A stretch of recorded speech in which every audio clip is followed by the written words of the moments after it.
ഒരു ദിവസം ഏത് ടൈം എങ്ങനെ ഭക്ഷണം കഴിക്കണം, എങ്ങനെയാണ് ആരോഗ്യമുള്ളൊരു ശരീരത്തിന് വേണ്ടിയിട്ട് നമ്മൾ എങ്ങനെ ജീവിക്കണം എന്നുള്ളത് ആയുർവേദത്തിലൂടെ നമുക്ക് പറഞ്ഞു കൊടുക്കുകയാണെങ്കിൽ എങ്ങനെ പറഞ്ഞു കൊടുക്കും? ഇപ്പം ആയുർവേദത്തിലൂടെ പറയുമ്പോൾ എന്ന് പറഞ്ഞാൽ ആയുർവേദം അറിയാമല്ലോ, ഒരു ലൈഫ് സയൻസ് ആണ്. രാവിലെ നമ്മൾ എണീക്കുമ്പോൾ മുതൽ രാത്രി ഉറങ്ങുന്നത് ഉൾപ്പെടെയുള്ള എല്ലാ കാര്യങ്ങളും, അതുപോലെ ജനിക്കുമ്പോൾ മുതൽ മരിക്കുന്നത് വരെയുള്ള എല്ലാ കാര്യങ്ങളും, എല്ലാ സീസണുകളെക്കുറിച്ചും എല്ലാം പറഞ്ഞിട്ടുള്ള ഇതാണ്. അതേപോലെ തന്നെ ആയുർവേദത്തിൽ പറയുന്നത് രാവിലെ എപ്പോൾ എണീക്കണം, ബ്രഹ്മമുഹൂർത്തെ ഉത്തിഷ്ഠ എന്നാണ് പറയുക. അതായത് അത് ഇവിടെ മെജോറിറ്റിയും ഫോളോ ചെയ്യുന്നില്ല.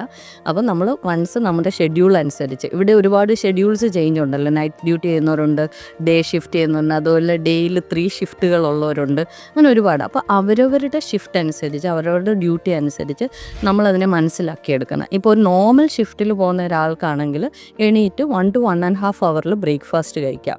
ഇവിടുത്തെ ഒരു രീതി വെച്ചിട്ടാണെങ്കിൽ ഞാൻ നോർമലി പറഞ്ഞു കൊടുക്കുന്നത്, രാവിലെ എണീറ്റാൽ ഉടനെ 0 calorie വാട്ടർ, അതായത് ജ്യൂസല്ല, ചായയല്ല, കോഫിയല്ല, പ്ലെയിൻ വാട്ടർ.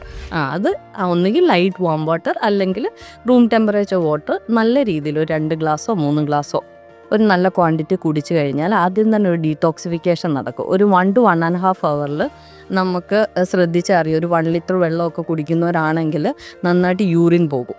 അപ്പം തന്നെ രാവിലെ ഒരു ഫ്ലഷിങ് നടക്കും, ഒരു ഡീടോക്സിഫിക്കേഷനാവും. അപ്പോൾ അത് കഴിഞ്ഞിട്ട് 1 hour കഴിയുമ്പോൾ നമ്മൾ ബ്രേക്ക്ഫാസ്റ്റ് കഴിക്കുക.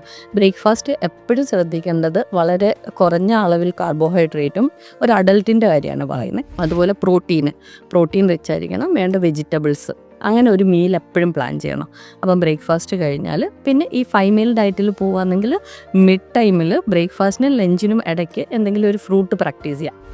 ഫ്രൂട്ട് എടുക്കുകയാണെന്നുണ്ടെങ്കിൽ അതൊരു ഫില്ലിംഗ് ആയിരിക്കും. അതേപോലെ ഇതിനിടയ്ക്ക് വെള്ളം കുടിക്കണം. പിന്നെ ഒരു ലഞ്ച് ടൈം എന്ന് പറയുന്നത് 1 to 2 o'clock ഇടയ്ക്കാവുമ്പോൾ എഗെയിൻ ഒരു കാർബോഹൈഡ്രേറ്റ്, പ്രോട്ടീനും വെജിറ്റബിൾസ്, അത് ഏത് ഫോം ഓഫ് പ്രോട്ടീനും ആകാം, അത് വെജിറ്റബിളോ നോൺ വെജോ എന്തുമായാലും. പിന്നെ അതുപോലെ വീണ്ടും 3:34 എന്നുള്ള കൺസിഡർ ചെയ്തിട്ട് വീണ്ടും നട്ട്സ് എന്തെങ്കിലും കഴിക്കാം, ഇല്ലെങ്കിൽ ഫ്രൂട്ട്സ് റിപ്പീറ്റ് ചെയ്യുക, അല്ല ചെറിയ സലാഡ്സ് എന്തെങ്കിലും കഴിക്കാം. ഈവൻ സമ്മറിലാണെങ്കിൽ ബട്ടർ മിൽക്ക് കുടിക്കാം.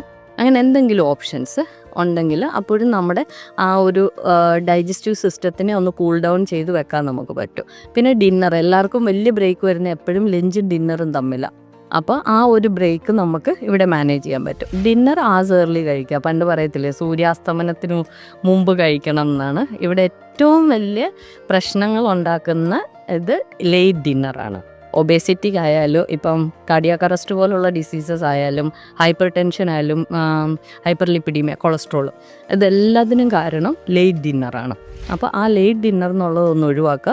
അതേപോലെ തന്നെ ഡിന്നറിൽ ഇപ്പം ഒരു ഹെൽത്തി അഡൽട്ട് ആണെങ്കിൽ, ഡയബറ്റീസോ അല്ലെങ്കിൽ ഗ്യാസ്ട്രൈറ്റീസോ ഒന്നും ഇല്ലാത്തവരാണെങ്കിൽ വെരി മിനിമൽ ഫുഡായിട്ട് കട്ട് ഡൗൺ ചെയ്യുക. ഇപ്പം ഡയബറ്റീസിനാണെങ്കിൽ പറ്റില്ല, ഗ്യാസ്ട്രൈറ്റീസിനാണെങ്കിലും പറ്റില്ല, അവർക്കൊരു മീല് വേണ്ടി വരും.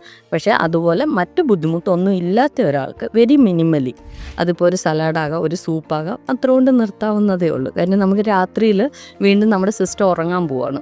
അപ്പോൾ നമുക്കതിൻ്റെ ഒരു എനർജിയുടെ ആവശ്യമില്ല. അപ്പോൾ അതുവഴി നമുക്ക് കുറേ ഡിസീസസിനെ കൺട്രോൾ ചെയ്യാൻ പറ്റും.